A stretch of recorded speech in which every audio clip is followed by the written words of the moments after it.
జాతీయ చేనేత దినోత్సవాన్ని పురస్కరించుకుని భువనగిరి కలెక్టరేట్లోని మీటింగ్ హాల్లో నిర్వహించిన ప్రత్యేక కార్యక్రమంలో భువనగిరి నియోజకవర్గ శాసనసభ్యులు కుంభం అనిల్ కుమార్ రెడ్డి పాల్గొన్నారు.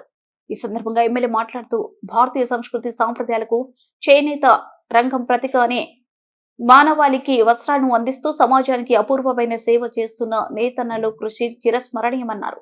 తరతరాలుగా చేనేత వృత్తిని కొనసాగిస్తూ దేశ ఆర్థిక వ్యవస్థకు కళా వైభవానికి విశిష్టమైన గుర్తింపుకు తీసుకొచ్చిన ప్రతి చేనేత కుటుంబానికి సమాజం రుణపడి ఉంటుందని పేర్కొన్నారు.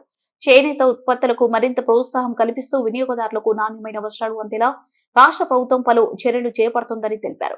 వస్త్రాలు కొనుగోలు పంపిణీలో పారదర్శకత పెంచేందుకు క్యూఆర్ కోడ్ విధానాన్ని అమలు చేయడం ద్వారా డూప్లికేట్ ఉత్పత్తులకు అడ్డుకట్ట పడటమే కాకుండా అసలైన చేనేత ఉత్పత్తులకు ప్రత్యేక గుర్తింపు లభిస్తుందని వివరించారు.